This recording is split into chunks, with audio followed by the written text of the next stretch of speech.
ride like you're running out of time? Right day and night like you're running out of time. Every day you fight like you're running out of time. Like you're running out of time. Are you running out of time? How do you ride like tomorrow won't arrive? How do you ride like you need it to survive? How do you ride every second you're alive? Every second you're alive. Every second you're alive. Imagine you see a bad rider, you would help them to get to the level they need to be. You see a good rider, you congratulate them.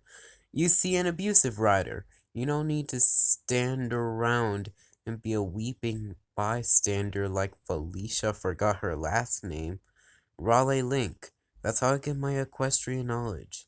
I've been horsey for literally half the year. Felicia and her sister train horses together, but have also been controversial, even more after the Charlotte du Jardin came out to a lot of countries. Horse training can definitely be complex and have its share of challenges and controversies.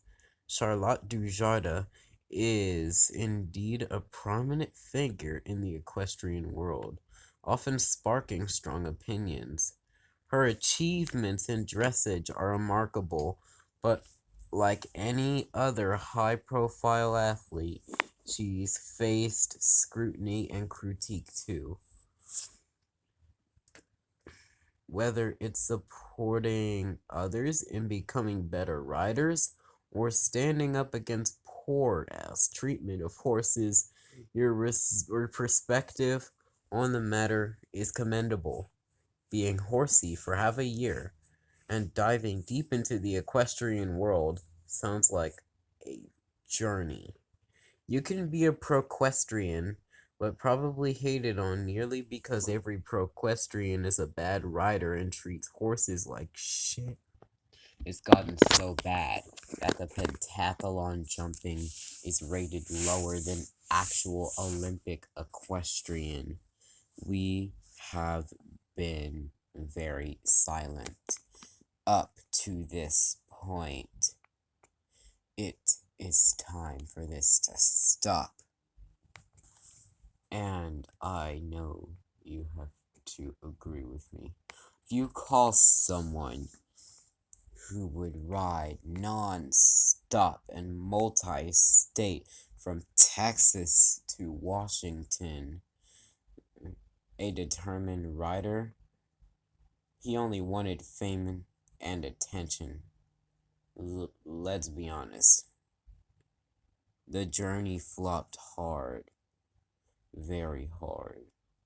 They had motivations. More motivations than just taking care of the fucking horses. Oh my gosh, I hate these people. Why'd you choose to be a horse rider? Well, a true rider loves their horse, encourages them through every single trial and tribulation, and they learn to accept and love the pain. They learn from all the falls that they take. They learn from the losses that they lose at these events. They also take peaceful and actually serene rides, which practically only require the basics. These are known as pleasure rides. They let their horses take breaks. They let the mare stay away from riding to bond with her new foal. All of these, and much more, is what builds a true equestrian. That's what it means to be a true rider. It's not just about skill or ambition. It's about forming a deep, respectful bond with one's horse, understanding their needs, and being there for them through all the ups and downs of the world. The serenity of pleasure rides, the patience to let horses take breaks, The joy of watching a mare bond with her foal.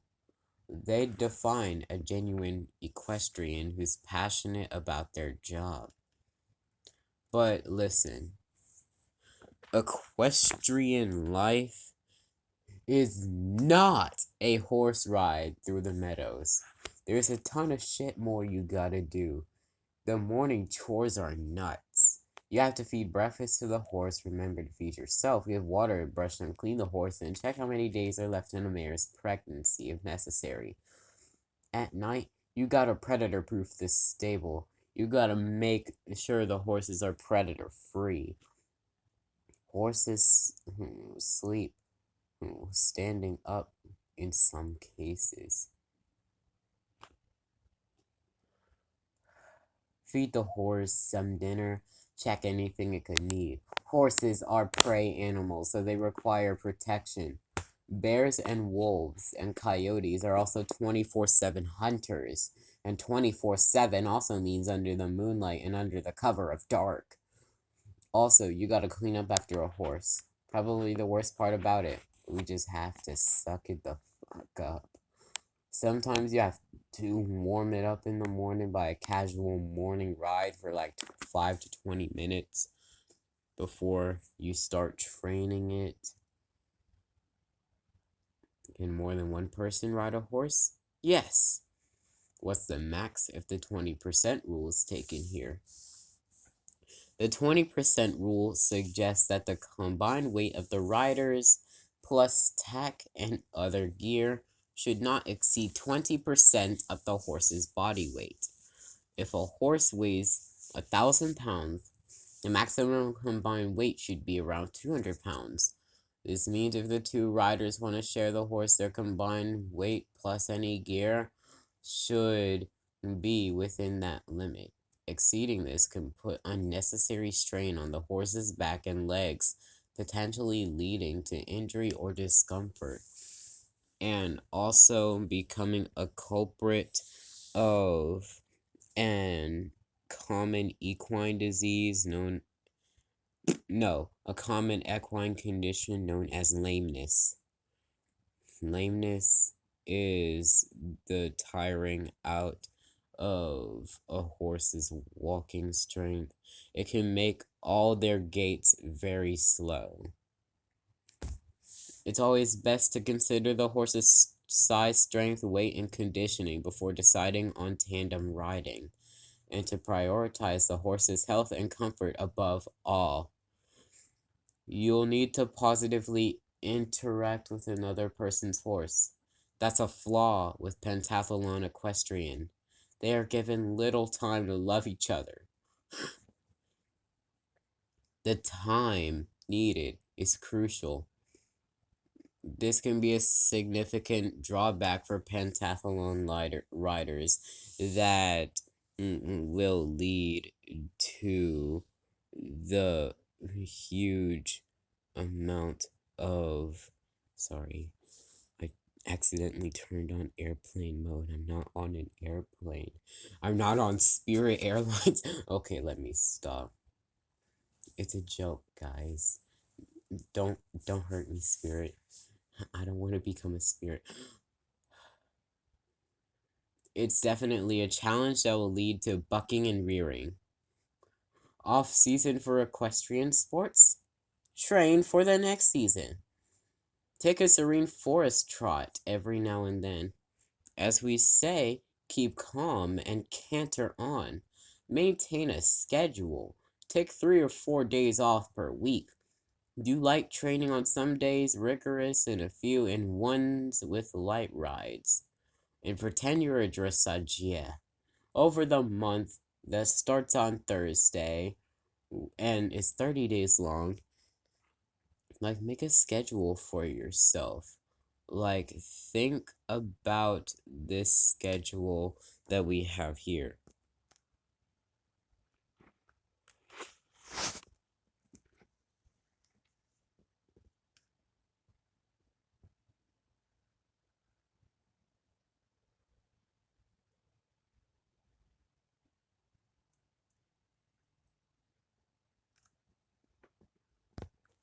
Rest days are essential for recovery and helps to prevent all that burnout. The light rides maintain activity without intense pressure. Moderate training is regular training, focusing on technique, flexibility, and form. Rigorous training is like lightning dust. Lightning dust the Pegasus pony. Push limits, work on strength and endurance. The schedule strikes a balance time between pushing hard and giving both the rider and the horse the necessary recovery time. Adjustments can be made based on specific goals or the horse's needs. You can feel free to tweak this schedule as needed to suit your riding experience. And this is Equestrian Tuesday signing out.